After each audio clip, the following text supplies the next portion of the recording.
Welcome to our channel. Today, we're diving into a topic that's both fascinating and concerning: modern-day black magic and witchcraft in the United States. These days, the darkness is everywhere. It's in our music, it's in our movies, and it's even seeping into our churches. One of the most troubling trends I see is the rise of witchcraft and the occult. What was once hidden in the shadows is now out in the open, being celebrated and even glamorized. And that's why I want to talk to you today about some of the things I've learned, some of the signs of this growing darkness that we need to be aware of. Because the truth is, this isn't just some harmless fun. This stuff is dangerous, and it's time we start taking it seriously.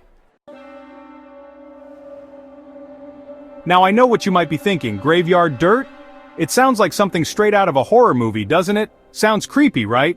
Well, that's because it is. But there's more to it than just the eerie atmosphere.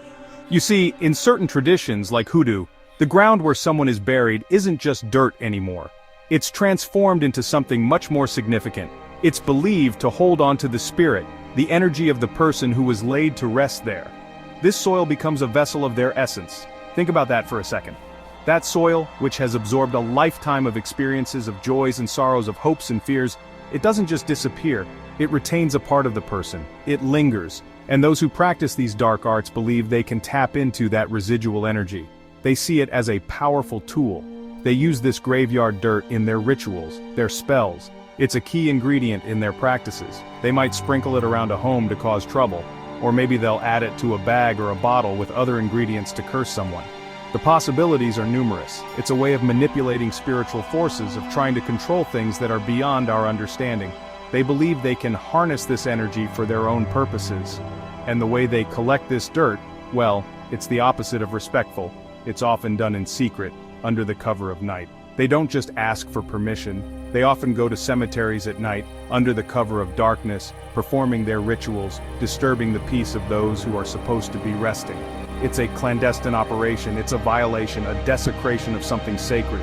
It's an act that shows a complete disregard for the sanctity of the resting place. And it's a stark reminder of the spiritual battle that's raging all around us, even if we can't see it with our own eyes. This unseen conflict is very real. We need to be aware of these practices, folks, because they're a direct affront to the God we serve, the God who offers peace and life, not darkness and manipulation. It's a call to vigilance and awareness. Now, you've probably heard of a mojo hand, maybe even seen one in a movie or a TV show. These small, mysterious bags often make appearances in popular culture, but their true significance is often overlooked. But let me tell you, there's more to these little bags than meets the eye. They are steeped in history and tradition, carrying with them a legacy that spans generations. In many traditions, a mojo hand is a lot more than just a good luck charm. It's a symbol of power and protection, a tangible connection to the spiritual world. It's like a portable power source, a way to carry magic with you wherever you go. People often keep them close, in their pockets or purses, as a constant source of spiritual energy. They're usually these small bags or pouches, often made of red flannel, though the color can vary. Each bag is unique, crafted with care and intention, and inside, well, that's where things get interesting.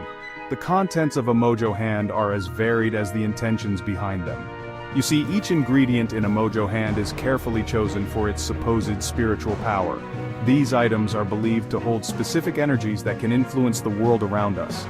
It could be anything from herbs and roots to animal bones, stones, even pieces of hair or fingernails. Each component is selected with a particular purpose in mind.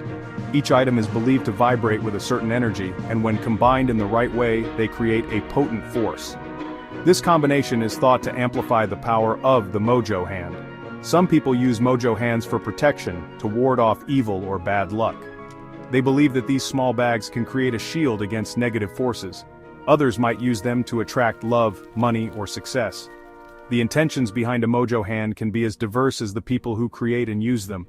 But no matter the intention, the underlying belief is the same, that by manipulating these objects you can manipulate the spiritual realm and bend it to your will. This belief is what gives the mojo hand its power. And that's where things get dangerous, folks. The power of belief can be a double-edged sword, because when we start putting our faith in charms and trinkets, we're taking our eyes off the one true source of power, God. It's important to remember where true strength and protection come from. Now let's talk about black snake root. This is a plant that's been used for centuries in folk magic, particularly in traditions like hoodoo. It's known for its protective qualities, its ability to ward off negativity, and even send it back to where it came from. Imagine, if you will, a snake shedding its skin.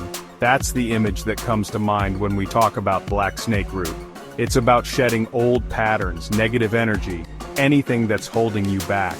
People who practice these traditions might carry a piece of the root with them for protection, or they might grind it up and add it to incense blends or baths to purify themselves and their homes. Some even believe that black snake root can help to break curses or hexes that have been placed on them. They see it as a powerful tool for spiritual cleansing, for clearing out the bad and making way for the good. But here's the thing, true protection, true cleansing, doesn't come from a root or a plant. It comes from a relationship with Jesus Christ. He is our shield, our refuge, our protector. When we put our trust in Him, we don't need to rely on charms or spells. His love and grace are more powerful than any darkness we might face. John the Conqueror root. The very name sounds powerful, almost biblical, doesn't it? And that's no accident. You see, in hoodoo and other folk magic traditions, this root is deeply connected to the idea of overcoming obstacles, of achieving victory even in the face of adversity. John the Conqueror root gets its name from a legendary figure in African American folklore, John the Conqueror. But the way this root is used has nothing to do with the teachings of Christ. Instead, it's all about harnessing spiritual energy for personal gain. People carry pieces of the root in their pockets or purses as a lucky charm, believing it will bring them success in business, love, or any other area of life where they need a boost. They might even use it in spells and rituals designed to influence others, to bend them to their will. But here's the thing about trying to conquer life on our own terms. It always backfires. True strength, true victory, comes from surrendering to God's plan, not from trying to manipulate the spiritual realm for our own selfish desires. When we put our faith in charms and roots, we're essentially saying that we know better than God, that we can control our own destiny. And that, my friends, is a dangerous path to walk. Now let's talk about a root that's often used in matters of the heart, Adam and Eve root. This root has a long history in folklore and traditional practices, often associated with love and romance. This one's all about love, relationships, and attraction. People have turned to it for centuries, hoping to find or maintain love. But the way it's used in these traditions is a far cry from the love that God intended for us. The true essence of love, as described in sacred texts, is pure and selfless. You see, Adam and Eve root is often used in love spells, rituals designed to manipulate someone's feelings, to force them to fall in love or stay in a relationship. These practices can be quite elaborate, involving various rituals and incantations. It might be carried as a charm to attract a new lover or added to baths and perfumes to enhance one's own desirability. People believe that by doing so, they can increase their chances of finding love. Now on the surface, that might not seem so bad. After all, who doesn't want to be loved and cherished? After all, who doesn't want to be loved? The desire for love and connection is a fundamental part of the human experience. But here's the problem. True love cannot be forced or manipulated. Genuine love grows naturally and cannot be manufactured through artificial means. It's a gift, a choice, a sacred bond between two souls. This bond is built on mutual respect and understanding. When we resort to using roots and spells to try to control someone's heart, we're not respecting their free will. We're imposing our desires onto them, which can lead to resentment and conflict. We're not honoring the sanctity of love. True love respects the other person's autonomy and choices. We're essentially trying to play God, and that's never a good idea. Such actions can have unintended consequences that can harm both parties involved.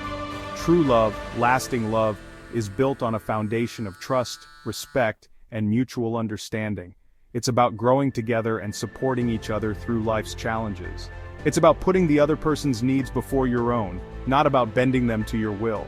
This selflessness is what makes love truly special, and that kind of love, my friends, can only be found when we seek it in the right place, in the heart of God.